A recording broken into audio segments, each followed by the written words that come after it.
Frequency Podcast Network. Stories that matter, podcasts that resonate. It's the sword of Damocles hanging over Canada. Before he even took over the White House for his second term, President Donald Trump has been talking about slapping tariffs on Canadian goods, and over the last month, that rhetoric has grown in this on-again, off-again trade war. It's 25% without exceptions or exemptions. As we approach the latest tariff deadlines of March 4th for all goods and March 12th for additional tariffs on steel and aluminum, it's leading to a lot of fear and uncertainty about what this will mean for jobs, the cost of living, and our economy as a whole. Experts predict if tariffs from the U.S. do go ahead, then Canada would be in a recession, likely before the summer. We know this will be tough for the whole country, but what does it mean for you? What will it mean for your job, your neighbor's job, the company down the block from you, and the local economy of the city you live in? The fact is, some communities will be feeling it a lot worse than others. And the Canadian Chamber of Commerce has now crunched the numbers to compare just how vulnerable or cushioned 41 Canadian cities are to the impact of U.S. tariffs. I'm Cormac Mac Sweeney, and today on The Big Story, I'm speaking with Matthew Holmes, Executive Vice President and Chief of Public Policy at the Chamber, to go over this list and discuss how this information should affect decision-making from businesses and all levels of government. Thanks very much for joining me. Great to be with you. Let's start by figuring out how you created this list. I know a lot of listeners will want to know where their community is on this, but how did you figure out which communities in our country are most vulnerable to this tariff threat from the U.S.? Yeah, so the list, what we did was we used census metropolitan areas, so that's using Statistics Canada information, and looking at what are the Canadian cities that have the most trade intensity with the United States, and then where they would have export exposure. So when we put it through the system and the modeling, what it showed us is that some cities like St. John, New Brunswick, and Calgary, Alberta, that have for example, a lot of concentration in oil and gas, they rank really high. And then you start seeing others in Ontario where there's concentration in automaking, auto parts, and that sort of thing. So it's a way of showing at a local level which communities are going to feel the brunt of these tariffs the most. So as you looked at this data, is this list solely based on U.S. tariffs on Canadian goods, or does it also include how Canadian retaliatory tariffs may impact these communities? The main focus is on the U.S. tariff piece because of the U.S. export dependence, which is one of the two factors we used. That said, many of those would possibly also see, because of their U.S. trade intensity, which was the second factor, many of these cities would also feel it in both scenarios. So, if we're just seeing U.S. tariffs in play, these cities definitely see it. I think if we see retaliation from Canada, these cities unfortunately probably feel it a little bit more. So let's get down to the actual list. You did mention a couple of communities there, but let's break this down. Who are some of the most exposed cities in Canada to potential vulnerability to U.S. tariffs? Yeah, it's an interesting mix, and it crosses the country as you'd kind of expect. So from east coast to west, top of the list really is St. John, New Brunswick. The head of Irving Oil Refinery, which is the largest crude oil refinery in Canada. And so that's really putting them. And Calgary's in a close second, just being a major hub for exports of crude oil and natural gas to the U.S. Midwest. So those two rank very clearly up at the top. And then from 3 to 6 in our ranking, you see four Ontario cities that are really part of the automotive sector and that concentration. So you've got Windsor, you've got Kitchener, Cambridge, Waterloo, Brantford, and Guelph. And so those cities round out the top 6. And then what's interesting as you get a little further down, you see Saguenay, Quebec, coming in, Trois-Rivières, and you've got Hamilton in number 8 as well. And so those are where you see aluminum in the Quebec cases and steel when you're talking about the hammer. So when we're talking aluminum and steel tariffs that Trump signed executive orders for just last night, you're seeing those cities also really impacted. So Quebec, Ontario, but clear across the country. It is fascinating, though, that you look at this list and they're grouped almost by the sectors that they're exposed to. Yeah, and you see that in certain cities. You see those concentrations of industry where they have a real talent and workforce. They have an industrial base and they build up over time and have that kind of concentration of industry, but also that ecosystem approach there. And when you look at automotive in particular, there's such a just-in-time supply chain dependence and kind of connectivity between those different cities and on the Detroit side, the Michigan side. And so those tend to cluster and build up together. And so when they hit an economic shock like this promises to be, it ripples through that community at a very local level, and it impacts jobs, it impacts the quality of life, it impacts communities directly. Yeah, and you look at this list as well. Oshawa's number 14, but its tariff exposure is only 11% compared to, let's say, Brantford, which is 27.8%. And is that a result of Oshawa maybe having a more diverse market despite being so closely linked to the auto sector as well? Yeah, I think that's a great that's a great point. So they're a more diversified economy. They'd also have probably a bigger concentration. So they do have important automotive players. They'd have other sectors represented within the city. Healthcare is also big in Oshawa, so it's a stabilizing factor there. So we talked a little bit about who's most at risk. What cities in Canada are probably the safest in a trade war right now with the U.S.? Well, I think when you're talking about which cities are the sort of safest in terms of a trade war with the U.S., there's almost two answers to that. One is cities that would have a lot of diversified economies, and likely the capital cities, the provincial capitals, and the national capital would tend to be a little lower on the list because they have public service, public sector jobs. They have a real stabilized or stabilizing effect in terms of the employment base. But the reality is, and this is the second part of my answer, when we start to see the disruption come from a trade war with the U.S., it will ripple through the economy and every sector of the economy. It's just who feels it first. So there will be a long tail, and it will be consequential for industries. And if you talk about tourism, you may see an uptick in tourism with the Canadian dollar weakening.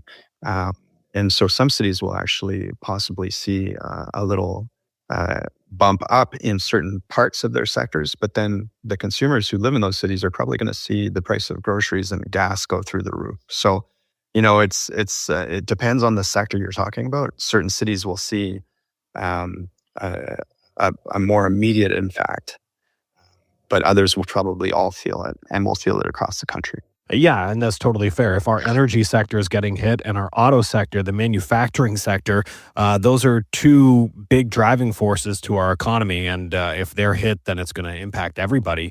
But in terms of the local domestic economy, who might be, I guess, the better way to put it would be, who is more cushioned to withstand the blow of such a trade war? I think we're going to see a strong role for agriculture and agri-food. Canada is already a major exporter around the world of agricultural commodities. And so we'll be resilient in those communities, and through those supply chains, we can easily divert to other countries, and there will still be a lot of demand for certain products. You also look at the cities at Tidewater, and this is an interesting one. So if you look at some of the cities that are kind of doing better here, some of them are on our east or west coast, and so they have ports, and they have, by definition of their geography, access to other markets as well for some of the exports that we send to the world. Yeah, we've got Victoria, Halifax. They're exactly down on the list, but Nanaimo. Yeah, and it's interesting as well. Sudbury is probably the most cushioned out of all of them. Yeah, and Sudbury is an interesting one. I mean, the nickel, and some of the mining out of Sudbury, really important and globally essential goods, critical minerals, and that sort of thing. I don't think, the trade in critical minerals and some of the goods that we produce is going to go away. There's huge appetite globally for that, and even in the U.S., there's still a lot of need. So it's not that this trade is ending. It's really just that. Some of the supply chains will be disrupted and some of the costs will be increased. And it's interesting as well with Alberta and Ontario taking up a lot of the top list. It may not be so surprising that those premiers have probably been the most vocal on this tariff dispute. However, they're taking two different angles on how we should treat Donald Trump and his tariff threats. Yeah, the premiers. I mean, I think every premier is taking this very, very seriously. But it is it is their job to protect jobs and to protect the industries that their provinces rely on, and where you have real concentrations in certain sectors, as you see with Alberta and Ontario, you begin to understand why they've been so vocal and so pointed and focused in their advocacy. More on the big story with Matthew Holmes, Executive Vice President and Chief of Public Policy at the Canadian Chamber of Commerce, in just a moment, when we'll talk about how the local vulnerabilities in Canada to U.S. tariffs can shape decisions from businesses and governments. Data informs decisions. So let's talk a little bit about two different things. First of all, what businesses should be focused on with this data. And second of all, what the government should be focused on. Yeah, for the business community, I always try to remind people that so many of Canada's businesses are small and medium enterprise. These are often family-owned businesses. And if you think about the last 5 years that they've had a global pandemic, they've had a supply chain that's been totally disrupted. They've had labor market and labor force disruptions constantly, and it's been a really challenging time. So adding this sort of trade war to the mix, it's putting just an incredible amount of pressure and anxiety on those families and those businesses. In terms of what they can do, we've heard from a number of them that they're, like all of us, just trying to keep up with the pace of the news cycle, but they're also trying to keep up with the pace of some of their business. It's been really busy since December and January for many businesses. The U.S. side has been stockpiling. And we saw this with the last tariffs under Trump's first presidency, that there was a real uptick in business before the tariffs took place and came into effect. And so we've heard from some members that they're doing like a month's worth of business in a week right now. And so that's just, that's a lot of work, like for any of us. And it puts a pressure on the business. I think what they can do is begin to look at diversifying their markets. That's not a quick solution. It takes some investment, it takes some time. But I like to describe it as an insurance policy. If you've got market number one, and that's the United States, that's fine. Like that's always going to be an important market for you. But do you have a market two, and do you have a market number three that you're developing and building out so that you have a little bit more of that risk mitigation or that insurance in your marketplace? In terms of what governments can do, we can't keep doing these little incremental things around the edges. We really need bold action from Canada and from the provinces right now. So there's a number of things we can do. Again, this isn't going to change everything overnight, but if we're not willing to do this now, when are we willing to do it? And so I'd put on the list there for the priorities: internal trade, take down the internal barriers for trading within our own country. Let's develop more east to west flows of goods and trade rather than all north-south. The next is trade infrastructure. In order to do that, we need to really look at our rails, our roads, our bridges, our ports, and make sure we have the infrastructure we need. And you just have to look at Calgary and Montreal this summer with their water mains going. And if you look at that and think about, well, what are we doing for our trade infrastructure if our municipal services infrastructure is failing like that? Do we have the infrastructure we need to be a trading nation? And the answer is there's a lot we need to do at home to make sure that we have the resilient structures in place to move goods across the country. And then thirdly, it's the burden on business from regulation and from taxes. And we're seeing the United States already moving aggressively on that. We need to make sure Canada is a competitive place to do business, and that foreign direct investment comes in, that capital comes to the country, that we are building new things, building big projects, making jobs. And that all comes from the regulatory burden. And, I'll just end with one quick fact. Statistics Canada put out a report yesterday on the pace of new regulations, and they found since 2006, there's been a 37% increase in regulations for business in Canada, and that's lowered our growth by 1.7%. So we're doing it to ourselves here, and we need to get out of our own way.